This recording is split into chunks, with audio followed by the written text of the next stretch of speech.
ఒకసారి నీళ్ళు ఇడుస్తారు. అవి మిషన్ భగీరథ నీళ్ళు వస్తేనే ఇడుస్తుండు నీళ్ళు. 3 రోజుల దాకా పిల్లలు ఉన్నారు, జల్లలు ఉంటారు, డ్యూటీలకు పోయేటోళ్ళు ఉంటారు, ఇటు పోయేటోళ్ళు ఉంటారు. నీళ్లు లేనిది ఎట్లా నడుతుంది? నీళ్ళు ఒకటి, మళ్ళీ డేనిస్ నుండి మోల్రు నిండి ఇండ్లకి వస్తున్నాయి దోమలు. ఆ దోమలతోటి కొంత ప్రాబ్లము, పిల్లలకు బీమాలు అదొకటి. మళ్ళీ ఏంది మోల్రు ఇంటి ముంగట చక్కగా నీళ్ళు పోతలేవు, మొత్తం పాములు, కప్పలు, సుందెలకలు అన్నీ వస్తున్నాయి ఇండ్లకు. మరి అవి చంపుకుంటుంటామా? తెల్లందాకా కావాలి ఉంటామా వీటికి? ఇది ఒక్కటే నీళ్ళ ప్రాబ్లం అయితే బాగుంది మాకు. డబుల్ బెడ్రూమ్ ఎల్లమ్మ వీధిలో కేసీఆర్ కాలనీ. మాకు ముఖ్యంగా వచ్చిన సమస్య ఏంటంటే డబుల్ బెడ్రూమ్లో ఒక బోరు అక్కడ ఉంది. ఆ బోరు కాలిపోతే మిషన్ భగీరథ నీళ్ళే వాడుతున్నాం.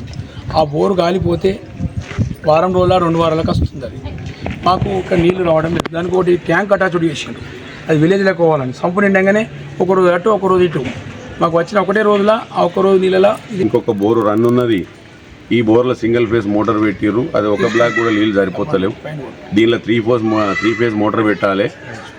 దీనిలో 5 HP కానీ 7 HP మోటార్ కానీ వాటర్ 100% ఉన్నాయి. ఇంట్లో ఆ మోటార్ పెట్టినట్టయితే దాదాపు ఈ బ్లాక్లకు ఒక బ్లాక్ కలిపి 1 పాయింట్ కానీ 2 పాయింట్లు ఇచ్చినా కూడా వాటర్ సరిపోతాయి.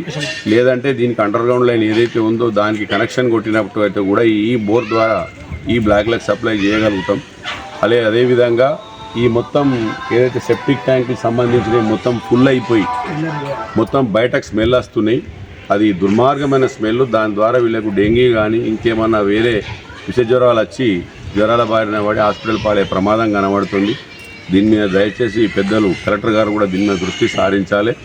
సర్పంచ్ గారు, స్థానిక సర్పంచ్, వార్డు సభ్యులు, ఉప సర్పంచ్ గారు మొత్తం సిబ్బంది ఏకమై రేపు ఎల్లుండి లోపల మొత్తం దీన్ని ఒక 20-30 గంటలు 50 గంటలలో పూర్తి చేస్తే వీళ్ళకి న్యాయం చేసిన వల్ల అవుతాం. లేదంటే వీళ్ళకి ఏమైనా కష్టాలు వస్తే కూడా పెద్ద ప్రమాదం కనబడుతున్నది. ఇలా 3 ఫేజ్ మోటార్ పెట్టి ఖచ్చితంగా ఈ బ్లాక్లకు నీళ్ళు అందియాలని నేను గ్రామ పంచాయతీ సిబ్బందిని కోరుతున్నా.